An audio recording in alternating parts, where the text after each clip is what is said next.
Indian achievers के हमारे सभी साथियों का हमारे यूट्यूब चैनल इंडियन अचीवर्स में एक बार जोरदार स्वागत। और दोस्तों, आजकल पूरा भारत राममय हो रहा है, जिसमें ना केवल पूरा भारत बल्कि विदेशों में बसे हमारे भारतीय भी जय श्री राम कर रहे हैं, क्योंकि 22 जनवरी को भव्य उद्घाटन होने जा रहा है राम मंदिर का अयोध्या में। तो खैर सर, ये तो बहुत ही जरूरी चीज थी जो हो रही है, लेकिन आज हमारा विषय कुछ दूसरा है। वो यूरोप को लेकर है, जहां पर जो तपिश भारत पिछले सैकड़ों वर्षों से झेल रहा है, वही तपिश अब यूरोप को अपनी चपेट में ले रही है। और वही यूरोप जो कल तक हमें नसीहत देता था कि भाई आप सहिष्णु बनिए, आप हर धर्म की इज्जत कीजिए, आप सेक्युलर हैं, ये है वो है। और आज वही यूरोप कह रहा है कि भाई हमें मुसलमानों को यहाँ से जड़ से मिटाना होगा, ये हमारे अस्तित्व के लिए खतरा है। यहाँ तक कि ये भी सुनने में आ रहा है कि वहाँ कुरानें भी जलाई जा रही हैं। खैर, अब इस विषय पर इसीलिए आज हमने अपने दो विशेषज्ञ मेहमानों को बुलाया है, जिनमें से एक अनिल त्रिगुनायत जी, जो पूर्व राजनयिक हैं और हमारे कार्यक्रम में पहले भी आ चुके हैं, और दूसरे हमारे मेहमान डेनमार्क से हरवानी जी हैं, जो एक पत्रकार भी हैं और व्यवसायी भी हैं। और चूंकि वो पिछले करीब 3 से ज्यादा दशकों से यूरोप में रह रहे हैं, तो उनके पास यूरोप को लेकर एक अच्छी समझ और पकड़ है। तो आइए स्वागत करते हैं मेरी और मेरे साथी विजय गौड़ जी की ओर से हमारे आज के मेहमानों का, और हम शुरू करते हैं अपने कार्यक्रम को। नमस्कार हमारे दोस्तों, आपका हमारे कार्यक्रम में बहुत बहुत स्वागत है। तो मेरा पहला सवाल अनिल जी आपसे ही है कि यूरोप में अब क्रिश्चियन सड़कों पर उतरने लगे हैं। नेदरलैंड, इटली, ब्रिटेन, फ्रांस, मतलब ज्यादातर यूरोपीय देशों में अब एंटी इमिग्रेशन जैसी आवाजें उठने लगी हैं। आपको क्या लगता है कि ये अचानक से ये यूरोप में जो शुरू हो रहा है, ये अचानक है या पहले से इसकी एक बुनियाद बननी शुरू हो गई थी, और ये है क्या? देखिए राजीव जी, कुछ जो पार्टियां हमेशा से वहां पर ऐसी रही हैं जो एंटी इमिग्रेंट के खिलाफ, मतलब के फेवर में लगी रही हैं हमेशा, जबकि कुछ और पार्टीज ऐसी हैं जो चाहती हैं कि ज़्यादा से ज़्यादा लोग बाहर से आएँ ताकि उनके पास एक डाइवर्सिटी हो और उनको एक तरह का जो और मैन पावर जिसकी आवश्यकता उनको होती है, स्किल्ड हो या अदरवाइज, वो मिलती रहे। तो ज़्यादातर इस तरह का है। लेकिन जब इन कंट्रीज़ की इकोनॉमी एक बड़े स्ट्रेस में आई, उसके बाद हमने ये देखा कि वहाँ पे अंदरूनी जो एक जो सामाजिक सामंजस्य है, उसमें भी कुछ खतरा होने लगा। तो ये इस तरह की राइटिस्ट, अल्ट्रा राइटिस्ट पार्टीज जो हैं, उनको ज़्यादा से ज़्यादा लोगों ने सपोर्ट करना शुरू किया। और वही उसी का नज़रिया है कि हम देख रहे हैं कि चाहे वो इटली में हो, इवन फ्रांस में भी अभी जो एक्शन लिए गए हैं फ्रांस के इस गवर्नमेंट के द्वारा, मैक्रोन की, उसमें कुछ तो वो भी हैं जो लेपेन, वहाँ पे मैरी लेपेन ने जिस तरह से किया था उस तरह की बातें कर रहे हैं वो, ताकि वोट बैंक उधर का उधर ना चला जाए। दूसरी चीज आपने देखा कि चाहे नेदरलैंड्स हो, बेल्जियम हो, कहीं पे भी तो इन पार्टीज का रूप बढ़ रहा है। यूरोप, अमेरिका में आप हैं, वहां पे भी देखिए रिपब्लिकन्स में काफी लोग जो हैं वो इमिग्रेशन के खिलाफ हैं। तो इस तरह की जो सिचुएशन है, ये मैं ये समझता हूं कि ये किसी भी तरह से उनको लाभ नहीं देगी। ये भले ही पॉलिटिक्स में उनको ले आए, क्योंकि अगर आपकी पास पॉपुलेशन नहीं है, आज की डेट में जो यूथ डिविडेंड है वो ग्लोबल साउथ में है और वहीं रहेगा। अभी 50 साल तक तो कुछ बदलने वाला नहीं। अभी तो पहले आगे इंडिया आज मोस्ट पॉपुलस कंट्री है दुनिया का, उसके बाद आप देखेंगे 2050 के बाद में अफ्रीका हो जाएगा पूरा। तो ये जो, और ये सारे मुल्क जो हैं ग्रेइंग कंट्रीज हैं, इकोनॉमीज आर डाइंग। तो इसलिए इनको ये अपनी उस चीज को लास्ट डिच एफर्ट कर रहे हैं। और वो भी जैसे इन्होंने लोगों को इंटीग्रेट करने के बजाय एक तरह के एक्सक्लूड करके गेटोज में डाल दिया, तो वहां पे वो रेडिकलाइजेशन और बढ़ा है इन कंट्रीज में। तो इनकी खुद की पॉलिसीज जिस तरह की रही हैं, उसी के चलते जो है वो आज वो भेज रहे हैं। और जो नई तरह की पॉलिसी एंटी इमिग्रेंट टाइप अगर बढ़ेगी, तो मैं ये समझता हूँ कि इनका खुद का ही बड़ा नुकसान होने वाला है। क्योंकि देखिए, भारत जैसे देश तो आगे बढ़ते ही रहेंगे और बढ़ेंगे बहुत ज्यादा तेजी के साथ, जैसा हम देख रहे हैं आज को। तो ये एक सोचने वाली बात है। सरकारों को, इनके लोगों को देखना पड़ेगा खुद ही ठीक ठीक क्या ठीक। उनके लिए ठीक है। और ये इसमें हमें इस बात के लिए कोई खुश होने की जरूरत नहीं है कि मुसलमान को नहीं आने दे रहे या इसको नहीं आने दे रहे। ये सारे इमिग्रेंट के खिलाफ है। जी जी जी। जी जी, ये तो बात आपकी सही है। तो हरवानी जी, ध्रुवनायत जी का विचार है कि अल्ट्रा राइटिस्ट पार्टीज का उदय यूरोप में हो रहा है। आप तो दशकों से डेनमार्क में हैं। डेनमार्क तो एक लेफ्ट लिबरल जो राजनीतिज्ञ यूरोप में आए पिछले कुछ दशकों में, क्या ये उनके जो निर्णय थे या वो जो सारी दुनिया को पाठ पढ़ाते थे इंक्लूसिवनेस का और हमारे भारत जैसे देशों को खास तौर पे, तो वो ये सब उसका नतीजा है कि आज पूरी तरह से जनता उन्हें रिजेक्ट कर रही है और एक अल्ट्रा राइट मूवमेंट जो है वो हमें यूरोप में और हम कहें अमेरिका में भी वो नजर आने लगी है। आपका क्या विचार है इस पर?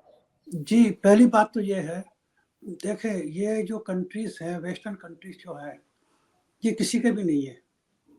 इनको चाहिए पैसा, जहाँ इनका बजट है, पैसा इनको चीप लेबर चाहिए, ये हर चीज़ को एक्सेप्ट करेंगे, चाहे आप फिर मुसलमान हैं कि हिंदू हैं, कुछ भी है। इनको अपने बिजनेस के लिए, अपनी फैक्ट्रीज के लिए, काम के लिए वर्कर्स चाहिए। इनकी ग्रोथ कुछ भी नहीं है, मतलब ग्रोथ का मतलब जो है पॉपुलेशन ग्रोथ कुछ भी नेगेटिव है। आज से मेरे ख्याल से 30 साल बाद हालत ये होगी कि जवान होंगे ही नहीं डेनमार्क के अंदर लोग, तो उनको लेबर चाहिए बाहर से। अच्छा, इन्होंने इसके लिए तरीके निकाले कि चीप लेबर कैसे ली जाए। तो उन्होंने कुछ ये बताया कि भाई कानून बना दिया कि भाई आप लेबर इंपोर्ट नहीं कर सकते, लेकिन रिफ्यूजीज़ को उन्होंने अलाउ किया। हालांकि रिफ्यूजीज़ लेबर से भी बेकार हैं। रिफ्यूजीज़ जो आते हैं उनको ये लोग एक्सेप्ट करते हैं, इनको पैसे देते हैं, रहने के लिए घर देते हैं। कहते ओपनली तो कुछ और कहते हैं कि अभी रिफ्यूजीज़ नहीं चाहिए, लेकिन इनको चाहिए, तो इनको ये एक्सेप्ट करते हैं, उनको मकान देते हैं, रहने के लिए जगह देते हैं और काम भी देते हैं। तो ये एक तरह की बात है कि कहते एक कुछ और है और करते कुछ और है। तो इनके ऊपर आप ट्रस्ट नहीं कीजिए, आप फैक्चुअल चीज़ पर ट्रस्ट कीजिए। जैसे देखें, आपने कुरान जलाने की बात कही। डेनमार्क एक पागल आदमी है, जिसको इलेक्शन में खड़ा होना है उसको कोई पूछता नहीं है। वो बार-बार कभी स्वीडन में जाता है, कभी डेनमार्क में, उसने 15-20 दफ़ा कुरान को जलाया है, जो कि बेवकूफ़ी है। और डेनिश लोग भी बेवकूफ़ है एक तरह से, इस चीज़ को एक्सेप्ट करते हैं। बड़े भाई कुरान जलाएंगे, तो अगर वो आपका बाइबल जलाएगा, आप क्या करेंगे? तो ये तो एक बेवकूफ़ी है डेनमार्क के अंदर, और मेरे ख्याल से डेनमार्क बेवकूफ़ों का मुल्क है। ये इन लोगों को तो एक्सेप्ट करते हैं पहले, फिर बाद में रिजेक्ट करते हैं। ओके। अनिल जी, मेरा एक बार फिर आपसे सवाल है। अनिल जी, ये इटली का एक छोटा सा टापू हुआ है लैम्पेडूसा, जहां पर इटालियन नागरिकों से लगभग 4 गुना इलीगल इमिग्रेंट रहते हैं, और वो एक बार अगर वहां पर घुस जाएं तो उसके बाद उनके लिए यूरोप में कहीं भी जाना आसान हो जाता है, और फिर उनको डिपोर्ट करना लगभग नामुमकिन हो जाता है, जो एक बहुत बड़ी समस्या बन रहा है, क्योंकि उनके द्वारा इस संबंध में प्रत्येक निर्णय यूरोपीय संघ लेता है, एक पर्टिकुलर देश नहीं ले सकता, शायद अगर मैं सही हूं तो। और फिर अगर वो मान लीजिए उसको कोई निर्णय लिया तो उसको चुनौती दे देते हैं, जो सालों साल चलता है। ठीक है, तो इंग्लैंड का शायद यूरोपीय संघ से अलग होने के पीछे ये भी एक कारण रहा होगा। तो इसके बारे में आपका क्या कहना है? राजीव जी, इसको मेरे ख्याल से हमें इस तरह देखना चाहिए, क्योंकि आप जानते हैं मैं लीबिया में एम्बेसडर रह चुका हूँ। जी। तो जो नॉर्थ अफ्रीका से ज़्यादातर लोग जो हैं, या आप अफ्रीका से, वो लीबिया और ट्यूनीशिया के थ्रू इटली में जाते हैं, जो लैम्पेडूसा की आपने बात कही। तो इटली की और जो कोस्टल कंट्रीज उधर हैं, उनकी सबसे बड़ी समस्या यही है कि ज़्यादा से ज़्यादा इलीगल इमिग्रेंट वहाँ आते हैं। और इमिग्रेंट क्यों जाते हैं? वो जाते हैं कि ग्रीनर पास्चर्स हैं, भाई बड़ा डेवलप्ड कंट्री है, लाइफ बनेगी, हमारे कंट्रीज में कुछ है नहीं। अब आप इसको देखें कि पहले वहाँ पर ये सब जो है कंट्रीज कॉलोनाइज कंट्रीज थे, चाहे इटली की कॉलोनीज हो, फ्रांस की कॉलोनी हो, या यूके ब्रिटिश कॉलोनीज हो, या डच हो, या जो, तो वो जितनी उनकी वेल्थ है, जितना उनकी जो भी उनकी चीज थी, सब वो ले गए। उसके बाद में कुछ लोगों को लेबर भी, आपको स्लेव लेबर भी लेके गए। आप देखिए उसका कंट्रीब्यूशन उनकी इकोनॉमीज में कितना बड़ा है। और उस सब के बावजूद अब जब वो देख रहे हैं कि भाई आज तक इन्होंने हमारा एक्सप्लॉयटेशन किया है, तो अपॉर्चुनिटी अब हमारे यहाँ नहीं है, तो हमें वही अपॉर्चुनिटी बचेगी, तो इसलिए वो वहां पर जाते हैं। जो जान, कितने लोग तो मर जाते हैं इस बीच में, आपने देखा होगा कई सारे शिप में वो हो जाता है। तो अभी यूरोपियन संघ ने अपना एक नई पॉलिसी बनाई है, जो अभी मेरे ख्याल से पिछले हफ्ते ही शायद जारी हुई है, और उसमें उन्होंने ये देखा है कि हम एक एक्स नंबर ऑफ 3 लाख या कितने भी जो लोग लिए जाएंगे, तो जो कंट्रीज एक्सेप्ट नहीं करेंगे उन 27 कंट्रीज में, उनको पर पर्सन, अगर मान लीजिए उनको एलोकेट हुआ है 50 लोग, तो अगर वो 50 लोग को नहीं लेंगे तो उसके एवज में $20,000 ईच को देना पड़ेगा जहां पे वो रहेंगे। तो इक्विटेबल डिस्ट्रीब्यूशन ये उसका करने की इनकी एक कोशिश है। तो दो चीजें जैसे हमने शुरू में कहा और आपका हरवानी साहब ने भी कहा कि इनको अपनी इकोनॉमी को भी चलाना है, अपने आप को सरवाइव भी करना है, बिकॉज एक ग्रेइंग नेशन जिसमें के बुजुर्ग बढ़ते जा रहे हैं, तो वहां पे इनको लेबर भी चाहिए, मैन पावर भी चाहिए साथ साथ, लेकिन उसको इलीगल इमिग्रेंट। इटली ऐसा मुल्क है, अभी भारत से उन्होंने रिक्वेस्ट करी है कि 10,000 लोग हमें दें और कुछ और ज्यादा जिस वक्त में एग्रीकल्चर सीजन होता है। आपको पता है कि इटली की पूरी जो एग्रीकल्चर है 90% डिपेंडेंट जो भारत से गए हुए लोग हैं वो इलीगल इमिग्रेंट होते थे पहले, बाद में सबको एमनेस्टी देकर के लीगल कर दिया इन्होंने, लेकिन वो ही चला रहे हैं उनकी पूरी एग्रीकल्चरल इकोनॉमी को। अमेरिका में 25 हजार एकड़ के बड़े बड़े फार्म हैं सदारों के पास में, वो सब तो पहले इलीगली गए थे, कौन सा उनको लीगल बुलाया, लेकिन उनका कंट्रीब्यूशन, उनका जो एक वो चीज है उनके मुल्क में इतना बड़ा है। तो इनकी जो एक हिपोक्रेसी है ना, अपनी बात को भूल जाएंगे। आपको पता है कि भारत में जब कई बार ये बात कही गई है कि अगर आप लंदन में जाएं और उनका अगर फॉरेन ऑफिस को देखें तो जो इंडिया सेक्शन है वो सबसे भव्य सेक्शन है वहां का, और वो सिर्फ हमारे यहाँ से जो संपत्ति वो लोग लूट लाट के ले गए थे उसी का नजरिया है, उसी की वजह से सब हुआ है। तो मैं ये समझता हूँ कि अब ये पे बैक टाइम है इनका, अब उसको चाहे वो किसी भी तरह से देखें। ठीक है, ठीक। तो हरवानी जी, अब ऋषि सुनाक जी ने तो इस सबसे तंग आके अपना जो डिपोर्टेशन है वो भी बोट्सवाना को आउटसोर्स करने का प्रयास किया। तो आपका क्या कहना है? पहले इन सबको यहाँ बुलाया जाता है, फिर $20,000 अभी त्रिगुणाथ जी ने बताया पर पर्सन एक वो भी लगाई जाएगी। दूसरा हालत ये है कि जो लोग लीगली, अब हम अमेरिका का ही एग्जांपल लें तो ग्रीन कार्ड के लिए 150 साल लगते हैं यहाँ लाइन में लगे हुए लोग। 150 ईयर्स के बाद आज आप फाइल करेंगे तो नंबर आएगा, और ये स्थिति है। तो जो लीगल लोग हैं वो क्यों पनिश हो रहे हैं इस सारी स्थिति से, इस बारे में बताइए। डेनमार्क भी उन देशों में है जिन्होंने बड़ा ओपन आर्म्स के साथ इलीगल और रिफ्यूजीज को एक्सेप्ट किया था एक समय। आपने ऋषि सुनक का नाम लिया, तो डेनमार्क भी उसी रास्ते पे चल रहा है। डेनमार्क ने अब ये किया है कि जो प्रोसेसिंग पीरियड है ना, जो रिफ्यूजी आते हैं डेनमार्क के अंदर, उनका प्रोसेसिंग पीरियड को कोई मेरे ख्याल से 5 साल का है। तो 5 साल तक इनको ये पहले कैंप्स में रखते थे, कोपेनहेगन से कोई 80 किलोमीटर दूर, 150 किलोमीटर दूर। तो उन्होंने भी ये सोचा है कि ये बर्डन है हमारे ऊपर, इनको हम क्यों नहीं एक न्यूट्रल कंट्री नहीं, अफ्रीकन कंट्री के अंदर उनको कैंप्स में रखा जाए, जो कि एक बहुत बड़ी बेवकूफ़ी है, ह्यूमन राइट वायलेशन है। देखिए, आपके पास लोग आते हैं रिफ्यूजीज होके, क्योंकि अपनी कंट्री में उनको कोई प्रॉब्लम इसलिए आए हैं, फिर उनको वापस अफ्रीका में भेज रहे हैं, बोट्सवाना के अंदर, वहाँ रिफ्यूजी कैंप बना रहे हैं उनको रहने के लिए, और वहाँ की रहने की कंडीशंस तो बिल्कुल थर्ड क्लास होगी। तो फिर कहाँ का रहा आपकी ह्यूमन राइट्स? अच्छा, अब आइए दूसरी बात। मैंने देखा है कि मुस्लिम जो कम्युनिटी है ना डेनमार्क या यूरोप के अंदर, वो एक कपल जो है 15 तो नहीं, 12 बच्चे पैदा करते हैं, क्योंकि डेनमार्क में आप बच्चे जितना ज़्यादा पैदा करो तो आपको उसका बेनिफिट मिलता है, सोशल बेनिफिट, भले आप काम नहीं करो। तो मैंने ऐसी फैमिलीज देखी है यहाँ पर जो एक इंजीनियर से भी ज़्यादा तक तनख्वाह उनको पैसे मिलते हैं सरकार की तरफ से, ये उनके 12 बच्चे हैं। आप काम मत करो, आराम से 12 बच्चे आपके पास है, आपको सरकार खिलाती है, तो लोगों को खुद अट्रैक्ट भी करते हैं। और फिर यहाँ पर कुछ गेटो टाउन्स हैं, जैसे आपके लंदन में ईस्ट लंदन में है, यहाँ पर कोपेनहेगन में 5-6 जगह से नोरोब्रो में है, टास्ट्रप में है, बेला में, सॉरी ये जो ब्राउनशायर में है, वहाँ पर उन्होंने इन लोगों को कंसंट्रेट किया हुआ है। वहाँ पर उनकी दुकानें हैं, उनके बिजनेसेस हैं और एक तरह से ब्लैक का काम ही होता है। सब कियोस्क वाले जो अभी है, जो कि मुस्लिम ही है आजकल, आपको हर कियोस्क वाला मुस्लिम मिलेगा, हर टैक्सी ड्राइवर मुस्लिम मिलेगा और वो टैक्स कंट्रीब्यूशन नहीं करते। इनके पास जो पैसा होता है ब्लैक का पैसा होता है।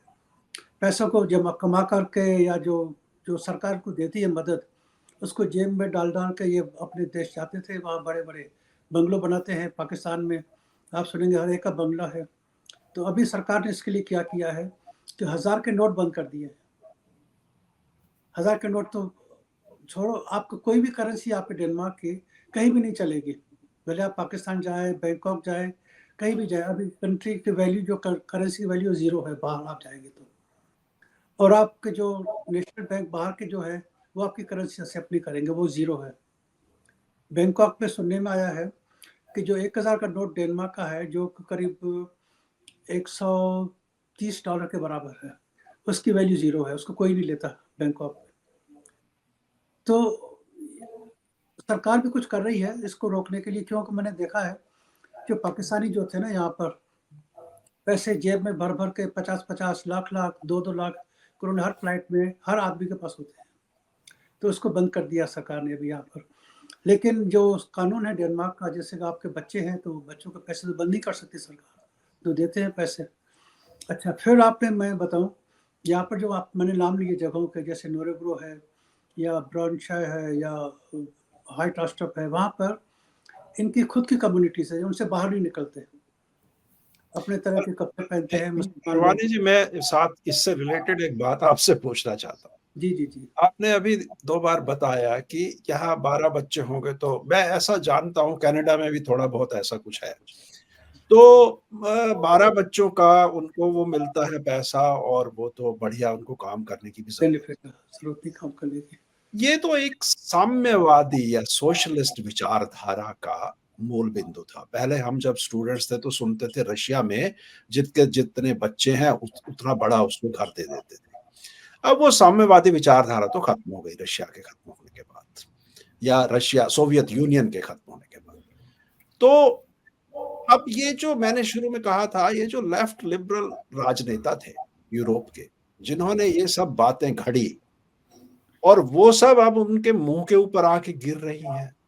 आप मुझे ये बताइए, आपने बच्चे भी पैदा कर लिए, पैसा भी उनको दे दिया, फिर आपके सड़कों पे भी वो नमाज पढ़ रहे हैं, फिर आपके कानून को भी नहीं मानते, वो कहते हैं शरिया लॉ लाओ। वो तो ओपनली कह रहे हैं ना, अब इंग्लैंड में या फ्रांस में तो ओपन है बात। आपके यहाँ का पता नहीं मुझे क्या है। लेकिन गुंडागर्दी भी करते हैं। दोनों स्थितियां, पूंजीवाद और ओपन मार्केट और सोशलिज्म, ये साथ साथ कैसे चलाएगा यूरोप, सवाल ये है। बिल्कुल नहीं चला सकता ना, बिल्कुल नहीं चला सकता। अभी भी देखें ना, आप सड़क पे जाएँ, अगर आप आराम से ड्राइव कर रहे हैं, मुझे याद है, मुझे 50 साल हो गए डेनमार्क में आए हुए। जी। तब डेनमार्क कुछ और कंट्री था। हम लोगों की इज़्ज़त होती थी क्योंकि फॉरेनर्स बहुत कम थे, पढ़े-लिखे लोग ही आए थे उस टाइम पे। अभी पता नहीं कहाँ-कहाँ से आ गए हैं जिनको अंग्रेज़ी बोलना नहीं आता, डेनिश बोलना नहीं आता, उनको न तमीज़ है बात करने की न कुछ, और बस ऐसे ही घूमते रहते हैं। इन्होंने कुछ टाउन्स बना रखे हैं, जो मैंने एरिया का ज़िक्र किया। आपस में लेन-देन करते हैं, उनको लैंग्वेज भाषा भी नहीं आती और काले काम करते हैं सभी। और आपको ये बता दूँ, ड्रग ट्रैफिकिंग के अंदर पाकिस्तान का नाम नंबर 1 है डेनमार्क के अंदर, डेनमार्क और हॉलैंड के अंदर। तो मेरे ख्याल से जो है ना, ये कंट्री जो है, सभी यूरोपियन कंट्री जो है बैकवर्ड पे जा रहे हैं। ये कंट्रोल नहीं कर सकते इनको अभी। अब देखें, आप शराफत से कार चला रहे हो, आपको अचानक एक भागा आएगा, आपको हॉर्न मार के आपके रॉन्ग साइड में जाएगा, आपको ओवरटेक करेगा। ये सब मुसलमान ही करते हैं इन देशों के अंदर, यूरोपियन नहीं करेगा ऐसा। जो हिंदुस्तानी नहीं करेगा, वो हिंदुस्तानी कानून से चलेगा। अगर कार आप चला रहे हैं तो कार ढंग से चलाएगा। यहाँ पर उन्होंने बिल्कुल पता नहीं क्या कर रखा है। तो उस ऐसे एरिया में जो पार्किंग के फाइन लगाने वाले थे वो भी डरते हैं जाने से। वो पार्किंग फाइन लगाने से डरते हैं क्योंकि ये गुंडागर्दी करते हैं। हर चीज़ में गुंडागर्दी करते हैं, तो गाली-गलौज, मारपीट, क्योंकि इनके पास काम तो है नहीं। इनके पास हाँ। सिर्फ अल्लाह है, नमाज़ है और कुछ नहीं है। अनिल जी जैसे हरवानी जी बता रहे हैं कि भाई गुंडागर्दी करते हैं, और उसी गुंडागर्दी को भारत भी झेलता था, और भारत में भी दंगे कई कई दिन चलते थे, और वही स्थिति अब यूरोप में भी हो गई है, खासकर फ्रांस में तो बहुत ज्यादा हो गई है। और उस वजह से अब वो शरीयत को भी लागू करने की बात करें, मतलब वो तो अब पहले एक इलीगल बनकर आए और अब वो उसके मालिक बनना चाहते हैं। तो ये जो मेन समस्या ये मुसलमानों की ही है, और यही सब गुंडागर्दी के जरिए और अपनी पॉपुलेशन बढ़ाकर ये सब करने की फिराक में है, या इसके पीछे कुछ और मंशा है? देखिए, बात ऐसी है कि सबसे बड़ी जो समस्या मैं समझता हूँ ये है कि पहले तो ये लोग ले आते हैं इनको, जी। उसके बाद में इनके एक स्पेशल घेटोज या एरियाज बना देते हैं। तो जो ये कॉलोनियलिज्म वहाँ चलाते थे उनके मुल्कों में, वही कॉलोनियलिज्म अपने मुल्क में उनके खिलाफ चलाते हैं। और इनका सोशल सिक्योरिटी सिस्टम बहुत स्ट्रांग है। मैंने स्वीडन में देखा है कि वहाँ पर अलग एरिया में सीरियंस को, पैलेस्टीनियंस को, इनको सबको ला करके रख दिया। अब उसके बाद में उनका आपके साथ कोई इंटरेक्शन नहीं है बिल्कुल। और बाद में नेचुरली है कि वो तो जैसा मान लीजिए पाकिस्तान से आए तो वो एक नया पाकिस्तान बन गया वहाँ। आपने देखा लिटिल इंडिया है, और आपके न्यूयॉर्क में जैक्सन हाइट्स और ये सब जगह हैं। तो अब जब आप नहीं उसी तरह के दिमाग में रहेंगे, उसी तरह के लोग आपके साथ आएंगे, तो आप उनकी सोसाइटी को इंटीग्रेट करने की कोशिश कर नहीं रहे हैं। फिर आप उनके साथ में जब वो खड़े होते हैं, उनके रिलीजियस के हिसाब से कुछ करेंगे गड़बड़, तो वहाँ के जो मिलिटेंट एलिमेंट्स है वो सब उसके खिलाफत करेगा। तो ये जो सिचुएशन है, ये फंडामेंटल इशू है इनका। मैं बता रहा हूँ आपका, इनका जो एक इमिग्रेशन का जो पॉलिसी है, दैट पॉलिसी इज डिफेक्टिव, और उसी के कारण जो आज ये पे ऑफ कर रहे हैं वो कर रहे हैं। और दूसरा देखिए, आज 44 मिलियन के करीब मुस्लिम्स हैं यूरोपियन कंट्रीज के अंदर, जी।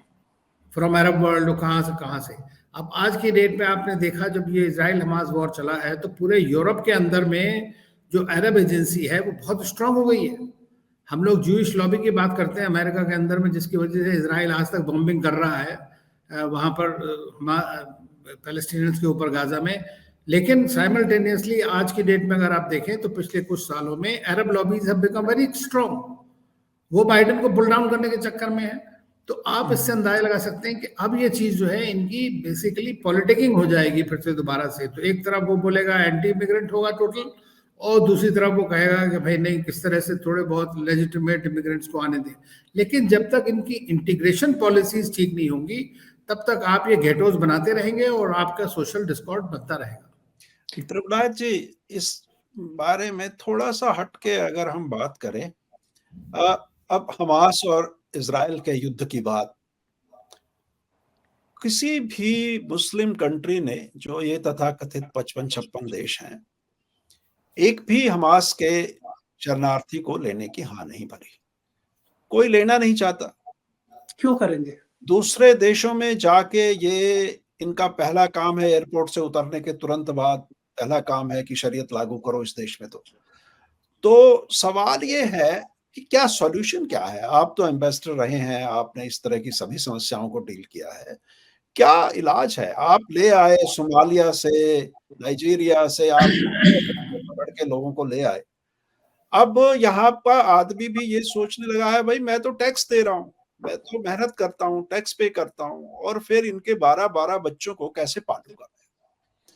साथ ही साथ इससे साथ में ये भी पूछ लूं आपसे कि भारत में भी अब ये स्थिति हो गई है कि अब तो हमारे राजनेता खुलेआम ये कहते हैं कि भाई पाकिस्तान से बात करो, नहीं तो गाजा बन जाएगा ये कश्मीर। तो कहाँ जा रहा है ये सारा का सारा मामला?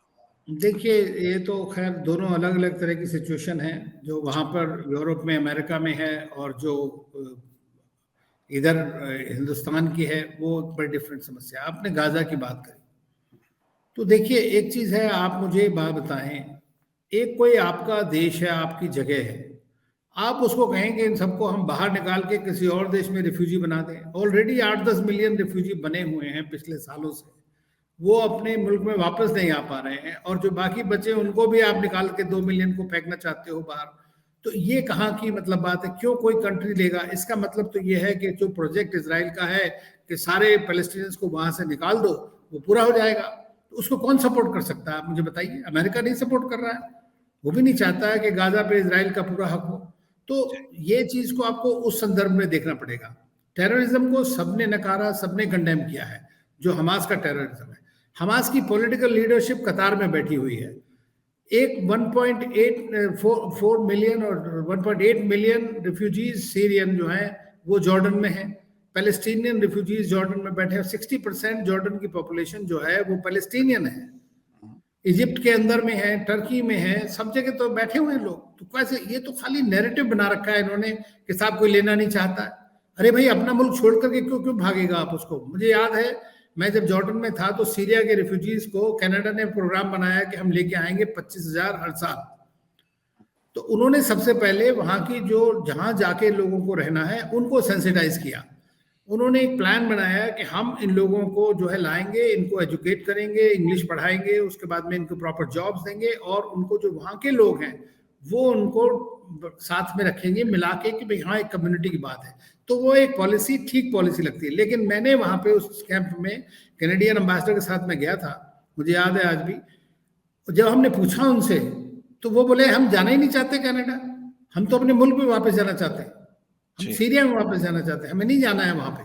तो देखिए ये सब तरह की बातें हैं। जहाँ पे ये अफ्रीका से आ रहे हैं लोग, उनकी तो बेचारों की इतनी बुरी हालत है उन मुल्कों की, आपने एक्सप्लॉइट कर करके उन कंट्रीज को खत्म कर दिया। फिर जब वो आपके यहाँ आते हैं तो आप उनको एक इनह्यूमेन रूम में ट्रीट करते हैं, आप उनको आदमी की तरह मानते ही नहीं है। आपने घेटो बना दिया और फिर आप कहते हैं हम सोशल सिक्योरिटी से पैसा दे रहे हैं। तो ये दो चीजें, एक साइकोलॉजिकल होता है, तो उसमें क्या होता है कि रिलीजियस एक्सट्रीमिज्म बढ़ जाता है। फिर उनको एक जो सेंस ऑफ डिप्रिवेशन है वो बढ़ता है आगे, और वो आके उस देश के लिए खतरनाक होता है जहां पे वो जाते हैं। तो इनको पूरा एक ओवरहॉल करना पड़ेगा अपनी पॉलिसीज को, जब तक वो नहीं करेंगे। जहां तक भारत की बात है तो देखिए, भारत में पॉलिटिशियंस बड़े अपॉर्चुनिस्ट हैं। अब जिस आदमी का आपने जिक्र किया, और मैं सच में कहना चाहता हूं कि being an Indian I am very proud of our Muslims. आप देखिए जब आईसिस का वो हुआ था, 100 लोग, 200 करोड़ 20 करोड़ लोगों में से 100 आदमी नहीं मिले उनको आईसिस के लिए। आपके यूरोप से भर भर के चले गए वहां पर, इंडिया से 100 लोग नहीं मिल पाए उनको। तो रेडिकलाइजेशन नहीं है, क्योंकि हमारा कल्चरल और जो सिस्टम है, सिविलाइजेशनल हेरिटेज है, उसी से सब निकले हैं। रिलीजन कोई भी हो, लेकिन जो रिलीजन जो सिविलाइजेशनल स्टेबिलिटी है उसका बड़ा इम्पैक्ट होता है। तो इसीलिए आपको इतना रेडिकलाइज नहीं मिलता है। लेकिन पॉलिटिशियंस की बातों पे तो आप बिल्कुल ध्यान ना दें, क्योंकि उनको तो गटर की बात अच्छी लगती है और वही वो करते हैं। त्रिगुनाथ जी, रोहिंग्यास भी आए ही हैं, सरकार की नाक के नीचे रोहिंग्या आके जम्मू तक बस गए हैं, हजारों की तादाद में दिल्ली में कॉलोनीज में बसे हुए हैं। तो मतलब वो भी आए ही हैं। अब उस बारे में वैसे तो देखिए आप, millions of refugees had come, Bangladesh से भी आते हैं। अगर आप बांग्लादेश पोरस बॉर्डर है उसके थ्रू लोग आए जा रहे हैं, तो क्या करेंगे आप उसका? तो आपका डेमोग्राफी तो बदल ही जाती है उन जगहों की। तो अनिल जी एक बात बताइए, करेंगे क्या? ये तो ठीक है, लेकिन मोदी जी तो नारे बहुत लग रहे हैं कि मोदी जी ने पूरा बदल दिया है और सबको कंट्रोल कर लिया है, भारत सनातनी बन गया, अब 80 करोड़ तो पूरी तरीके से एकजुट हो गए हैं। तो अब मुसलमानों का क्या होगा? अगर रियलिटी की बात करें कि भाई ये जुमलेबाजी ज्यादा है, या ये वाकई अब मुसलमान दोयम दर्जे का नागरिक बनकर रहेंगे भारत में? देखिए, आप उनको समुद्र में तो नहीं फेंक सकते ना अपनी सारी माइनॉरिटी को। और ये माइनॉरिटी इतनी है कि आपके काफी सारे देशों से यूरोप के बड़ी हैं जी। ये एक चीज मैं बता दूं आपको कि हिंदुस्तान ही एक ऐसा देश है जहां पे आपको राष्ट्रपति भी माइनॉरिटी के मिलेंगे, आपको वाइस प्रेसिडेंट माइनॉरिटी मिलेंगे, इंटेलिजेंस चीफ माइनॉरिटी के मिलेंगे, आपको आर्मी चीफ, एयर चीफ मिल जाएंगे, बड़े से बड़े टॉप इंडियन एक्टर्स जो है मुस्लिम्स हैं।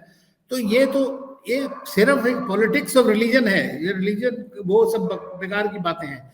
और ना ही 80 करोड़, मैं समझता हूँ, मेरा मानना है कि ना ही 80 करोड़ भारतीय जो हैं वो चाहते हैं कि बिल्कुल अलग कर दिया जाए। ये जब तक पॉलिटिकल चलती रहेगी। तो मोदी जी ये तो नहीं कहते कि उनको अलग कर दो, जी। तो कोई नहीं कह रहे भाई, भारत में उनको हमेशा ये कहते हैं कि जो भी स्कीम्स गवर्नमेंट बनाती है सबके लिए बराबर है, ठीक सबको है। उसका फायदा मिल रहा है। तो ये तो चलिए। हमारे यहाँ तो ऐसा है नहीं ये बात, तो इसलिए कोई है। कंपैरिजन की चीज है नहीं। मैं और मैं समझ नहीं सकता। देखिए, एक गुलदस्ता बनता है, उसमें अलग अलग तरह के फ्लावर होते हैं, खुशबू और ही होती है। चलो सर, अनिल जी आपकी बातों में तो खैर ये गुलदस्ते की खुशबू आ रही है, लेकिन असलियत में तो वो खुशबू कैसी है ये तो हमें नहीं पता है। लेकिन फिलहाल हमें लगता है कि चलिए प्रोग्राम में काफी जानकारी हमें मिल गई है और समय की सीमा की वजह से हमें ये कार्यक्रम यहीं खत्म करना पड़ेगा। आप लोगों का बहुत बहुत धन्यवाद हमारे कार्यक्रम में आए। धन्यवाद। नमस्कार। जय भारत। नमस्कार। जय भारत।